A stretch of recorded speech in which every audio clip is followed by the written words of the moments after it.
এত ভালো মানুষ ইন্ডাস্ট্রিতে, যারা যারা ওকে চিনতেন প্রত্যেকের লস। সাগরের নোনা জল চেয়ে শরীরকে গ্রাস করেছিল চোখের পলকে অরুণোদয়ের জীবনের সূর্যাস্ত ঘটেছিল যে বিশাল নীল জলরাশি অবশেষে সেই জীবনের পঞ্চভূতে বিলীন হয়ে যাওয়া দেখল বাংলা চলচ্চিত্র জগতের অনুরাগীরা। বাংলা চলচ্চিত্র জগতে সাক্ষী থাকলো আরও এক ট্র্যাজিক ডেথে। রাহুল অরুণোদয় বন্দ্যোপাধ্যায়ের শেষ যাত্রায় কেউ রেখে গেলেন আর্জেন্টিনার নীল সাদা জার্সি, তো কেউ আবার লিখলেন বিদায় কমরেড। সবকিছুকে ছাপিয়ে যা বড় হলো তা হলো প্রিয় অভিনেতাকে ভালোবাসায় ভরিয়ে দিয়ে শেষ বিদায়। হাতে প্লাকার্ড, তাতে আবার ছবি সাঁটা। কেউ লিখেছেন শ্রদ্ধাঞ্জলি, কেউ লিখেছেন বিদায় কমরেড।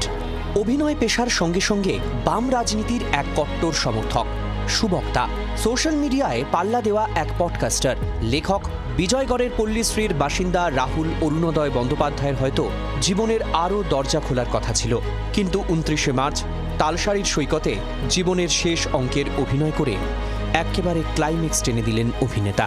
কিছুদিন আগেও এক পত্রিকায় প্রকাশিত গল্পে রাহুল লিখেছিলেন, মৃত্যুর পর নিজেকে বেশ রাজকীয় লাগছে আমার, এমনিতেই মৃত্যুটা বেমাক্কা হয়েছে। সত্যি তো, বেমাক্কা মৃত্যুই তো 29শে মার্চ তালসারির সৈকতে তাকে জীবনের পরপারে নিয়ে গেল।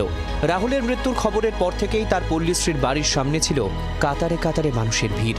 রবিবার রাত পেরিয়ে সোমবার বিকেলে ক্ষণে ক্ষণে সেই ভিড়ের মুখের ভিড় লাগাতার বেড়ে গিয়েছে। সস্ত্রীক সব্যসাচী চক্রবর্তী থেকে প্রসেনজিৎ চট্টোপাধ্যায়, শাশ্বত চট্টোপাধ্যায়, কে ছিলেন না সেই দলে? বাম মনস্ক রাহুলকে শেষ শ্রদ্ধা জানাতে ছুটে গিয়েছিলেন রাজনীতির একাধিক মুখ।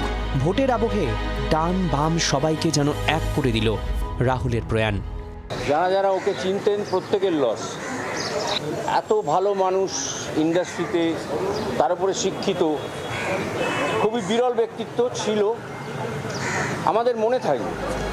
মিশুকে সহজ সরল জীবন, পল্লীশ্রীর বাসিন্দাদের মুখেও তাদের প্রিয় ভাবিনের কথা।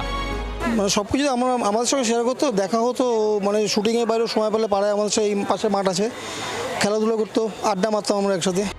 রাহুলের মৃত্যুর খবর পাওয়ার পর থেকে পল্লীশ্রীর বাড়িতে দেখা গিয়েছে স্ত্রী প্রিয়াঙ্কা সরকারকে, তবে সারাক্ষণই নিজেকে আড়ালে রেখে গিয়েছেন তিনি।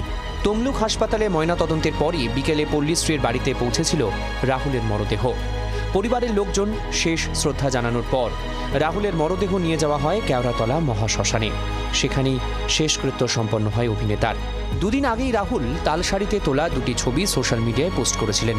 ক্যাপশনে লিখেছিলেন, সূর্যাস্ত এবং অরুণোদয় দেখার শেষ মুহূর্ত। ছবি আর বাস্তবের কি অসম্ভব মিল। অয়ন ঘোষাল, অয়ন শর্মা এবং নান্টু হাজরার রিপোর্ট, জি24 ঘন্টা। বাংলার আওয়াজ, বাঙালির আবেগ, জি24 ঘন্টা।